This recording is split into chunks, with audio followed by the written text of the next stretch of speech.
from a federal basis, that's where we are 50 years later. Anybody who grows, processes, sells, purchases marijuana, even in California, even in Colorado, even in New Jersey in a couple months, is breaking the federal law. And the proceeds of those sales is considered money laundering. So you have this dynamic where the federal government still treats it as illegal, and there are thriving businesses in various states and around the country. And so there's a tension constantly in terms of what's going on at the federal level versus what's going on at the local level.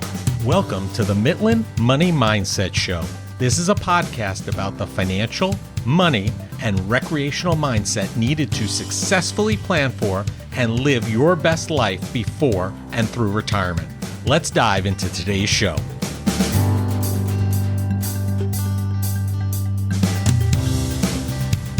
I'm Larry Sprung, your host for the Midland Money Mindset Show and founder and wealth advisor of Midland Financial. Today's guest is James Rieger, partner at Tannenbaum Helpern Syracuse and Hirschtritt. He's also the founder and chair of its Cannabis Industry Practice Group. James has over 25 years' experience with a broad corporate and securities law practice with a focus on the cannabis industry. He is the current chairman of the Mergers and Acquisitions Committee of the Business Law section of the New York State Bar Association. James is a contributor to Bloomberg Law's Cannabis page and is a frequent lecturer and author on cannabis-related matters. Listen in as James shares his views on the cannabis space and where it is headed. There has been quite a bit discussed on this topic, and you'll be interested to hear some of the legal hurdles that face this relatively new industry.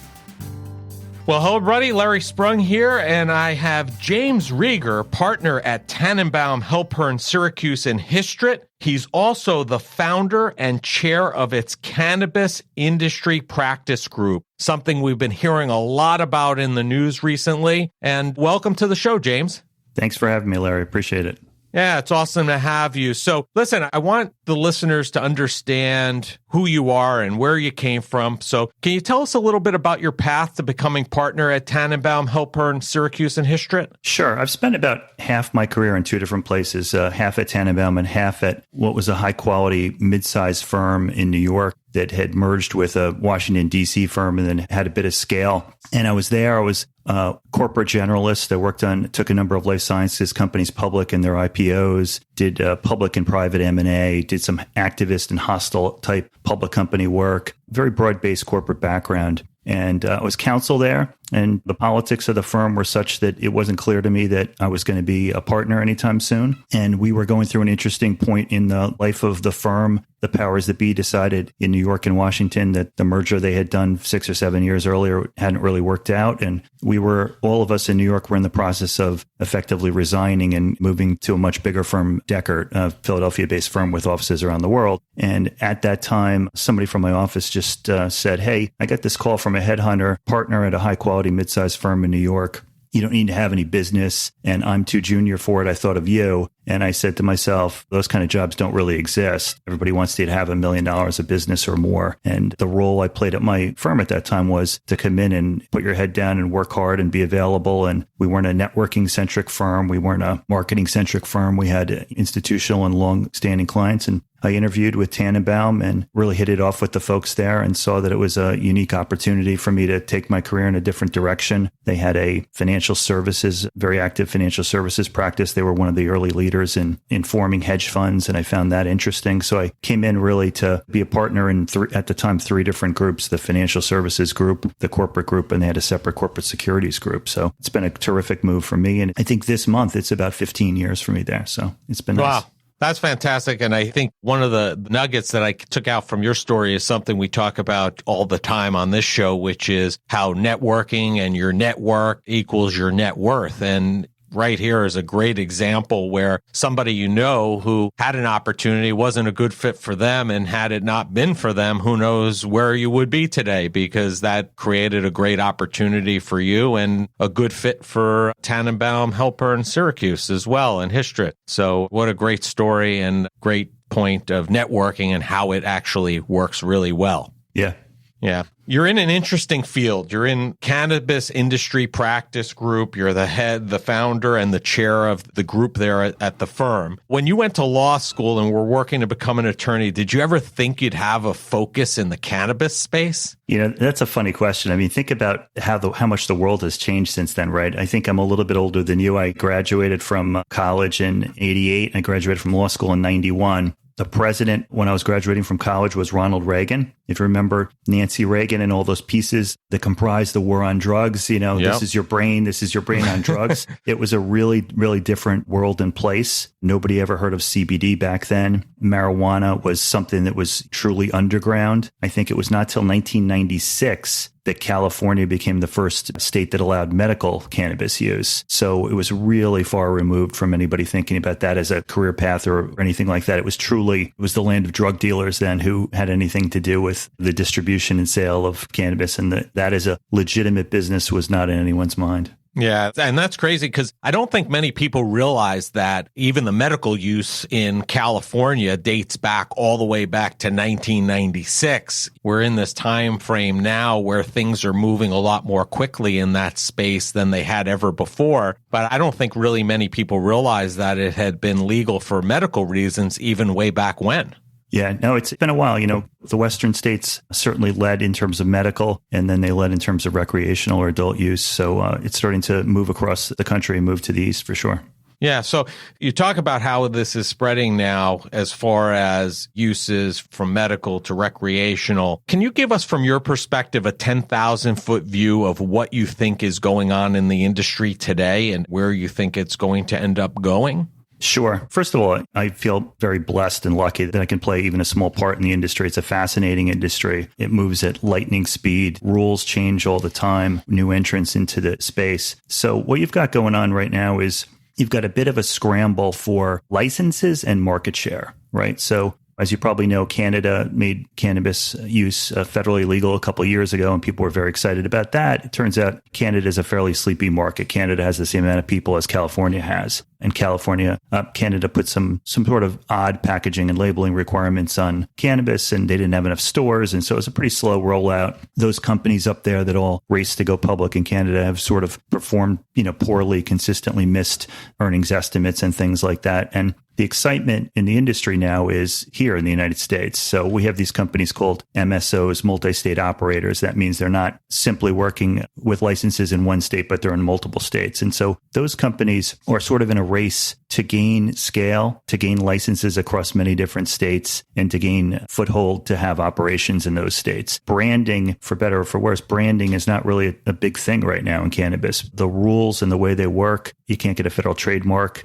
that relates to marijuana. So there's been some brands on the West Coast that have started to become known, but it's hard to bring those when you don't have interstate commerce and you've got essentially 30 different markets or 35 different markets across the United States where you've got to grow cannabis in that state, process that state, and sell it in that state, and you can't move it from state to state. It's a little hard to establish national brands at this point. So there's a tug of war between companies really trying to get a massive footprint so that they're a survivor in this thing as the laws maybe change in the future, legalization maybe happens on the federal basis, and some of these bigger consumer packaged good companies or big tobacco or big alcohol move into the space. The current entrants, the MSOs, want to make sure that they're the companies that get bought for huge premiums or they're the survivors. Right. You kind of alluded to and touched on it a moment ago. For those that may not be aware, why is the cannabis industry such a controversial one from a legal perspective? And I think you hinted towards it or even maybe mentioned it, but why is it such an interesting phenomenon? Right. So, you may have heard New Jersey, they had a ballot initiative in the fall, as did 5 other states. They passed adult use cannabis legalization. So that means as the rules that get written and the regulations get written in New Jersey, there'll be stores open where any adult could go in and buy it. You don't need a medical card. You don't need a recommendation from your doctor. You could just go buy it like you go into a liquor store. And there's 16 states like that in the United States. And there's there's 35 that have medical programs. But the federal government doesn't recognize it as legal. It's a controlled substance. It's a Schedule I controlled substance. It's part of, the term gets used a lot, the war on drugs. In 1970 or something, Richard Nixon decided that he wanted to be reelected and he wanted black and brown people to not be able to vote. He wanted hippies who wouldn't vote for him to not be able to vote.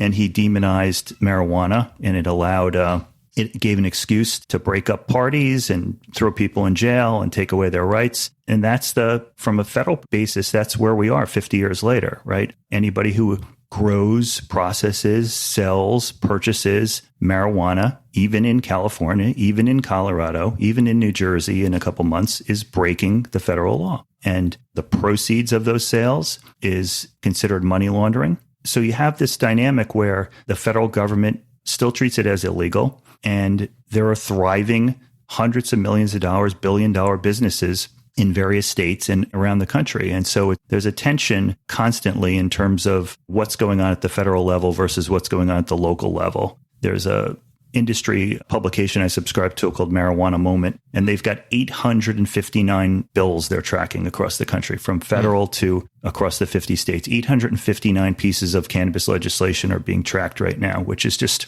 staggering. And it shows you how tough it is to be in this business if you have to worry about federal illegality and then complying with, if you're an MSO and you're in 14 states, you've got to comply with 14 different sets of rules, and they are often different.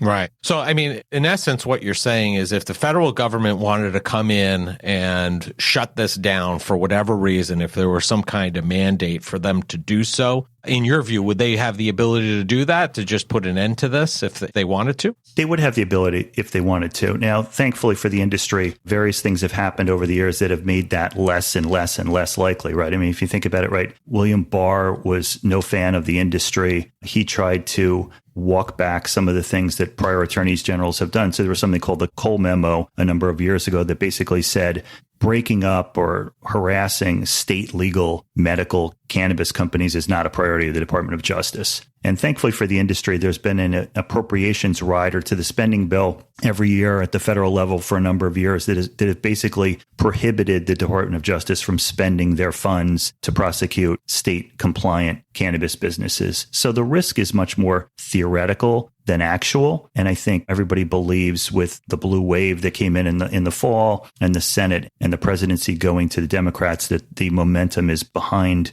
further expansion of federal rules and potentially, decriminalization and full legalization in interstate commerce down the road. So the risk becomes less and less likely, with each passing day, frankly. Yeah, so that's interesting. So if they're considered by the federal government, as you mentioned earlier, the proceeds are considered money laundering and things of that nature, how does this affect the ability for these companies, these MSOs, to use banks and the banking system? There's a lot of machinery and equipment involved with growing, for example. So I would imagine there's a need for financing that equipment. How does this all affect the illegality from a federal standpoint? And how does that affect these companies on those levels just to operate their daily businesses? It makes it incredibly tough. So the Bank Secrecy Act requires something called suspicious activity reports. A suspicious activity report is something a bank has to do anytime they receive a payment that they think is related to marijuana, effectively. So if just, XYZ Bank was banking an MSO, every time payroll was processed, every time an invoice was paid, every time money came in from a vendor, they'd be filling out a suspicious activity report. So what you have is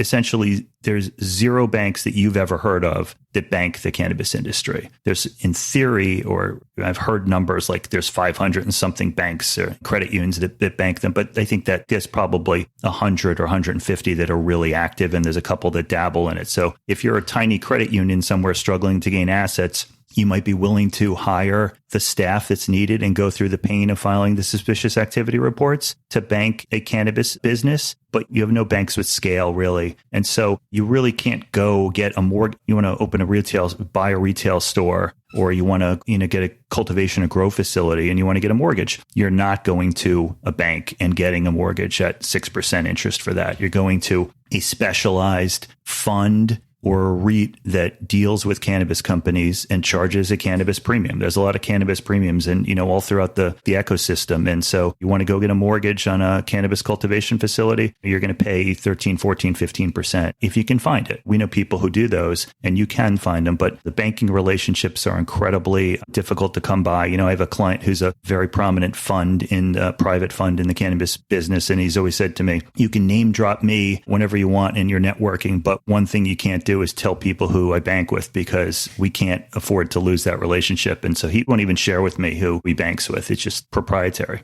Wow. So from what you're saying, it seems like it's something that can be done. There are just extra hurdles that the banks would need to go through in order to bank these businesses. So is it safe to say that the larger banks, because they arguably would have the resources to do this if they want, probably more so than these smaller niche banks you're mentioning, is it that they just don't want to go down that route because they don't want to open up the Pandora's box to the rest of their company and the rest of their business lines? I think that's right. I think that the industry is evolving. The industry is still somewhat on the small side. It's going to gain a lot of scale over time, but there hasn't been historically enough money in it for the major money center banks to think that they want to go through the pain and the possible reputational risk of being involved in the industry. And so they just haven't. There's something called the Safe Banking Act, which was just reintroduced in Congress last week, which would effectively say the Fed or any other regulatory body can't levy a fine or a sanction or anything like that on any bank solely because they're involved in the cannabis industry. And the thinking being that that would turn the spigot a little bit to allow some of these bigger, at least regional banks, if not the major money center banks, to be interested in banking the industry. So what do you think from a legislative standpoint? It seems like they're loosening things up, but they still haven't gone that full route as far as saying, hey, this is good to go, it's legal. So do you think it's just a matter of they're taking these baby steps to see how it's being received by the general public before they kind of make that step? Or is it just a process that really is going to take that long to kind of move in that direction to actually happen? Yeah, I don't know. As I said, the blue wave got people thinking, and you saw it in the stocks, right? The stocks of the MSOs really took off in the fourth quarter of 2020 and early this year with the thinking that federal change and federal legalization is afoot. And then you see on the weekend, it comes out that a number of White House staffers were forced to resign because in the past they used marijuana.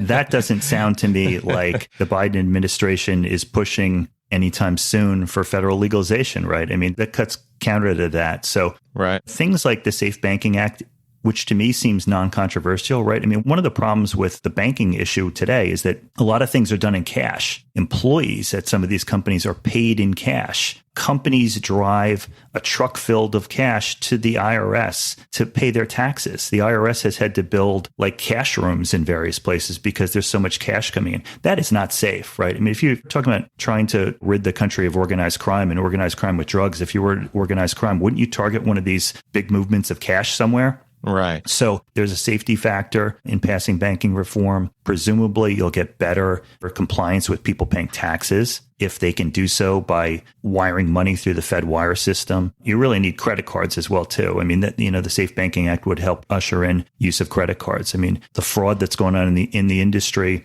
in the last couple of years related to credit cards is amazing. I mean, somebody who was involved in a distribution type network, electronic distribution network, just pled guilty to essentially creating like hundreds of shell companies that they would actually, so that their company was taking credit cards and no one else's was, and no one could understand it, right? What they were doing was they created hundreds of shell companies that they would say, this isn't for buying cannabis, this is XYZ scuba company, this is for scuba equipment, or this is for dry cleaning or things like that. And the person's going to go to jail for that. There's no real shortcuts around this. You need to have a robust compliance group.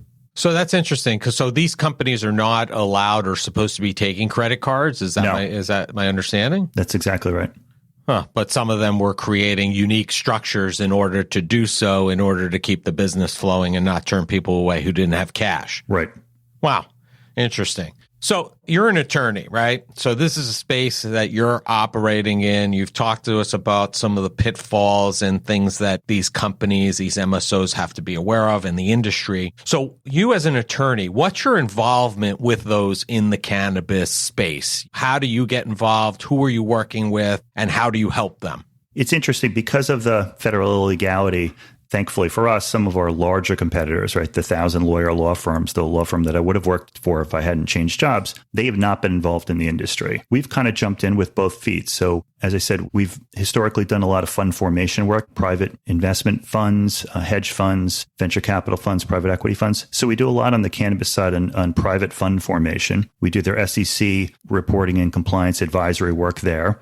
Then when they raise capital and they have it in their fund, I do their venture capital type transactions. So they might be investing in a private company, might be a convertible note round, might be Series A, Series B type round. And then we work with other participants in the industry itself. So we could work with an MSO to acquire their cultivation facility. We work on regulatory matters. We do mergers and acquisitions, any kind of financing. I've done some significant loans in the cannabis space, which raise interesting questions on collateral and legality and other things like that. And we do a lot of work with beverage companies as well, too. So we're involved in the CBD side with CBD-based beverages and other regulatory matters and licensing. I mean, for the most part, what you describe is what a normal, everyday corporate attorney would work on with the businesses that they operate with and for. You're just doing it for those in the cannabis space, really. That's right. And you need a strong overlay of the regulatory knowledge in order to navigate the pitfalls in the industry.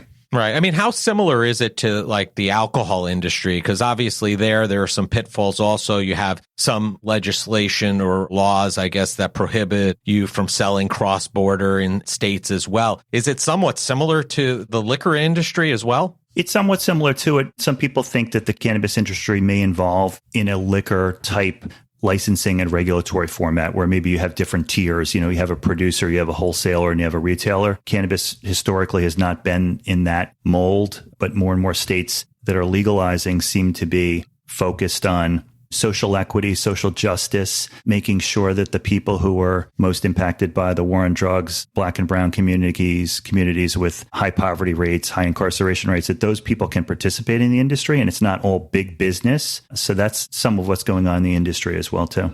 Now, something that I've always thought to some degree was that the alcohol and tobacco industry, and I'm curious to see what you think about it, has had some impact on cannabis not rising, having the impact that it may have because they're fearful of the cannabis industry taking market share from those industries for various reasons. In your view, do you think that the alcohol and tobacco industry have had an impact on keeping the cannabis industry from becoming more prolific? I think you're exactly right. I think not only that, you're missing one big industry group as well, too, and that's big pharma. If you think about it, right, if you have to go through a clinical trial for over 5, 7, 8 years and spend hundreds of millions of dollars to have a small molecule drug or biotech drug, what have you, that's addressed at curing a disease or a pain condition or something like that, you don't want people being able to go into a retail store and spend $20 and get something that they may view as having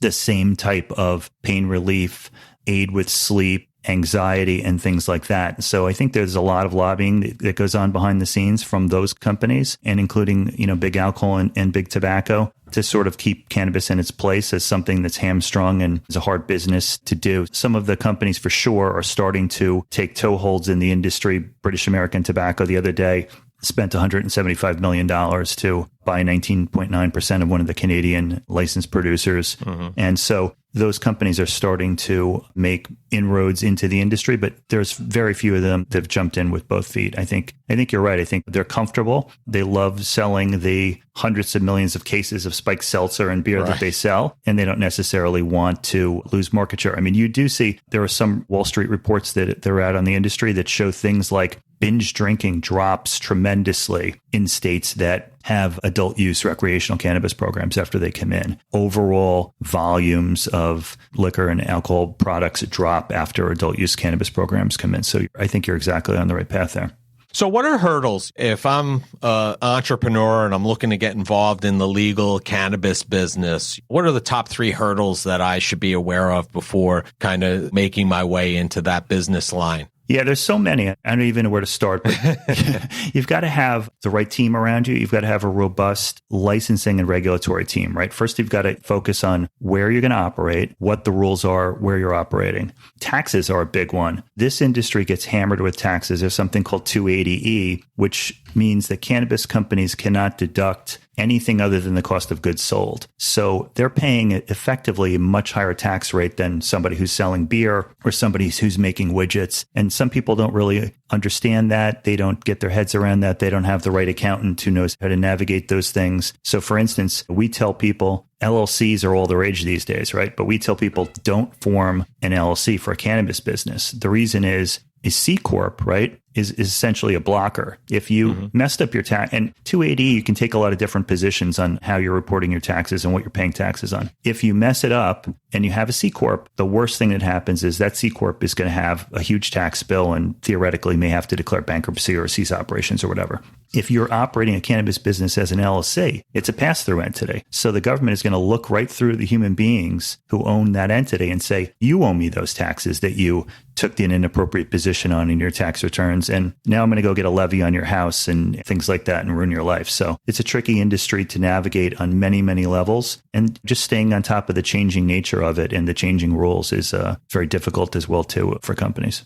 Are certain states much more liberal and easier to work in than others, or are they pretty much adopting very similar rules and regs across the board? No, they're not. They're very dissimilar. So Oklahoma, for instance, use an extreme example that has a medical marijuana program that's only a couple years old. It's a small state. It's a farming state. They've given out 2,500 licenses and they charge people like $100, $200 for a license if you want to grow medical marijuana there. A state like New York, New Jersey, Illinois, they're going to have a couple dozen licenses and they're going to charge hundreds of thousands of dollars for those licenses. So it's really different from state to state. So how can people or businesses, if they're looking to invest in the space safely and not cause legal harm to themselves, right, because of the dichotomy between the federal and the states, are there steps an investor should take in order to vet a cannabis business before they kind of dive in with 2 feet? What should they be looking at? It's tough, right? I mean, there's not a lot of great investable products in the space. There are a handful of ETFs, and you've got to know what you're investing in, though, right? So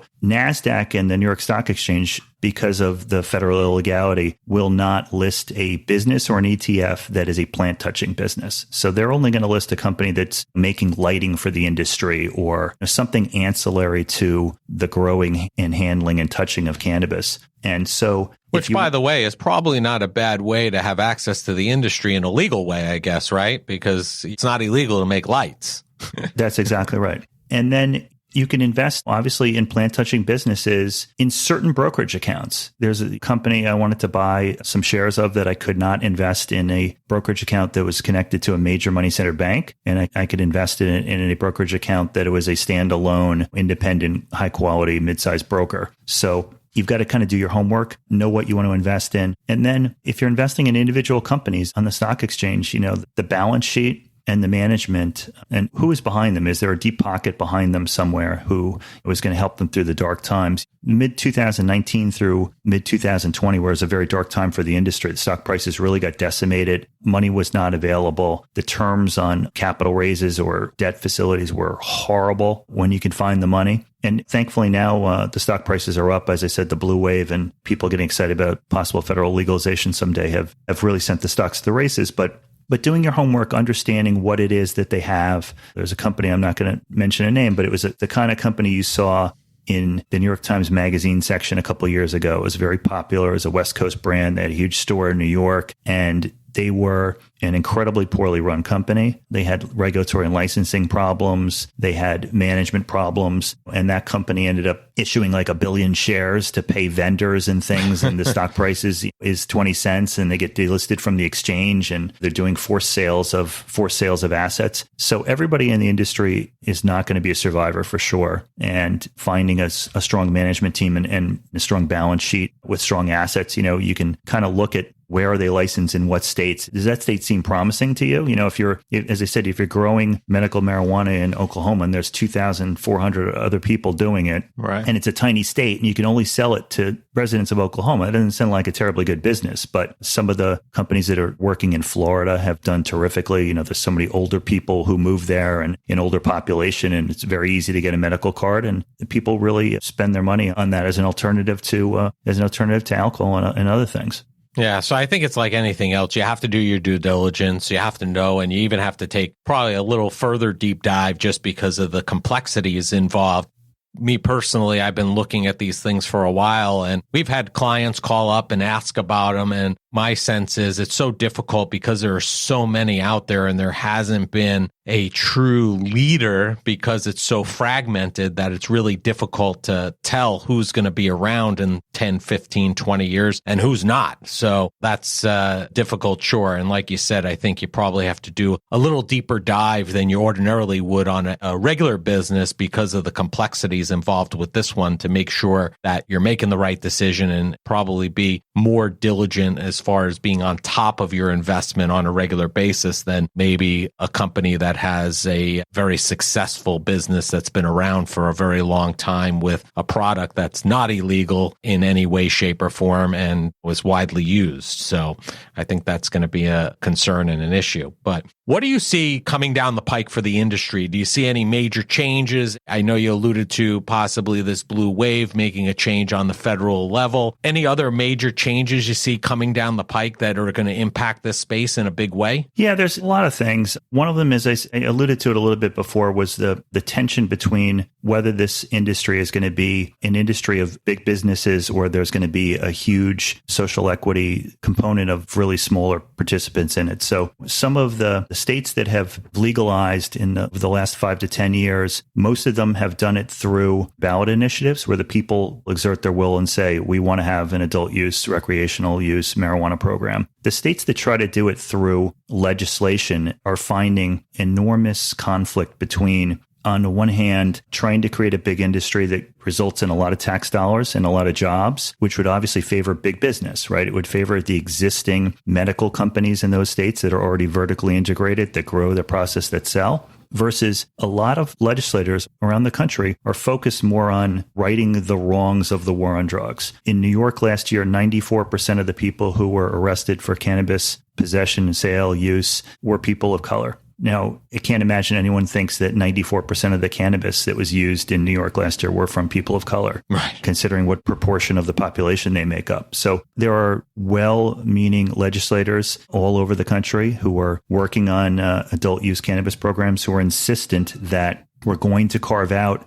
a number of licenses for people who are adversely impacted by the war on drugs. And we don't really care about big business. And we don't really care about people turning this into a big industry and making a lot of money. We want to wipe away past convictions. We want to take a large proportion of the tax dollars and create grants, loans, training, subsidized social equity licenses for folks who want to have a small operation, on-premise cannabis consumption. They want to have a lounge. So that is really something that's keeping the industry from sort of taking off right now, is this real tension between whether it's supposed to be a big business. There's a great belief among people in the industry that the business is too much of a bunch of white guys in suits. All right. And really, how do you get other folks involved in the industry? So that's one big theme. And then the other one hanging out there is when and if there is some loosening of federal rules, who's going to be the big winners here? Is it going to be, like you said, big alcohol, big tobacco, big pharma? Are they going to move in with massive dollars and buy up the existing successful operators? And then it's just another division, another branch of their company? Or are we going to see independent brands that come out of the West Coast or come out of Colorado, or some of these other companies that are doing such good work in the space now become very successful? Will you have sort of a craft?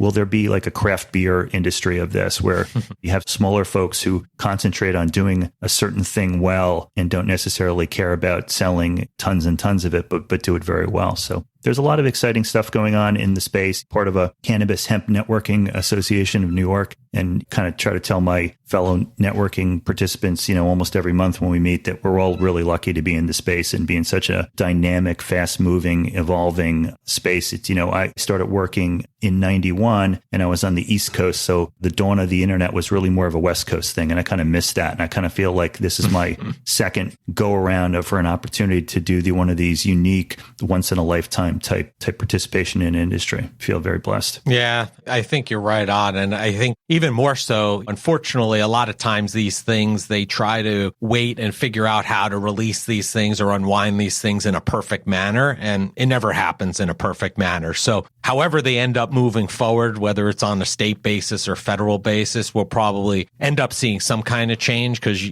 typically things don't get done exactly right the first time around. So they'll probably figure it out, release it, fix it, and then there'll be multiple iterations of it. And I like your analogy to the craft beer industry because that might be the method by which you see the big business get involved, and as well as those smaller parties have an ability to enter the marketplace as well in their local areas. So that might be the kind of industry that we look to and they kind of model to some degree. So let me just say one more thing too. Legalization in the Northeast is also a huge theme in the industry, right? In New York, New Jersey, Connecticut, Pennsylvania, they all have either adopted or in the planning to adopt shortly adult use programs. And that could be a tipping point where you've now got a vast majority of the country that's under adult use programs. And that may be the kind of thing as well, too, that gets things like credit cards and banking through because there's just so many folks who now can participate in the industry and can go out and buy the product they want to buy. And the fact that everyone's doing it in cash and how difficult the industry is to operate, it may become untenable. And you may see somebody like Visa or MasterCard even stand up and say, hey, this is really crazy. We need to be able to be part of this payment system.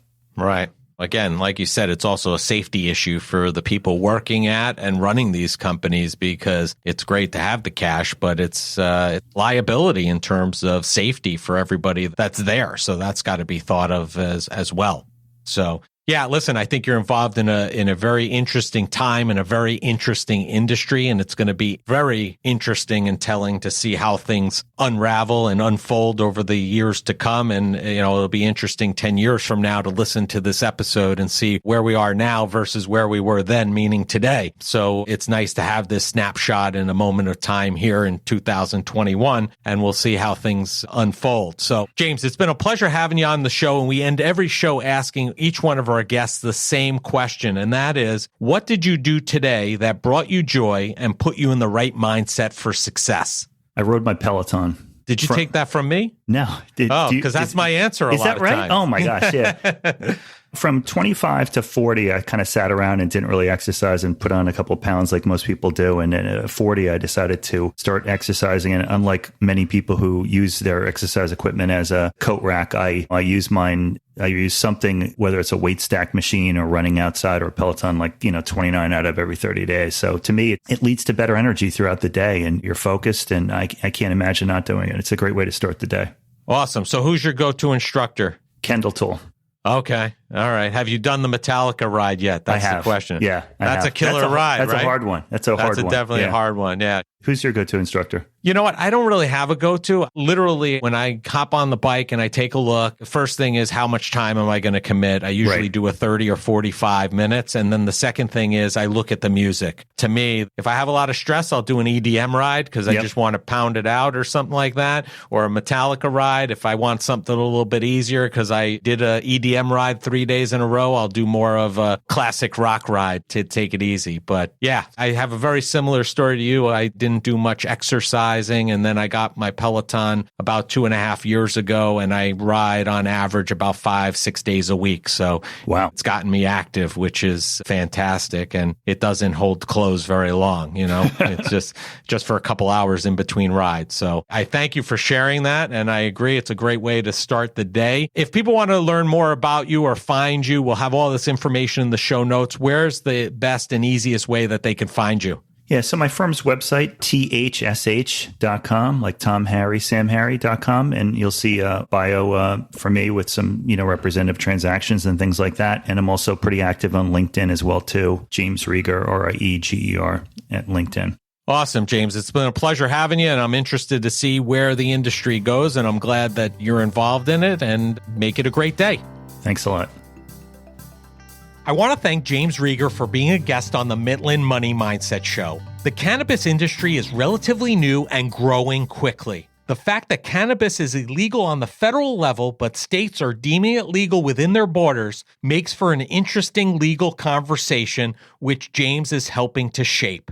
James is a key person in helping companies that are in or looking to join the industry and stay compliant while doing it. James can be found across all social media platforms, and all the contact information needed to find him can be found in the show notes. Thank you for joining us this week on the Midland Money Mindset. make sure you visit our website at mitlandfinancial.com and be sure to smash the subscribe button so you don't miss a show. We encourage you to help others find our valuable content. And listen, please, don't keep us a secret.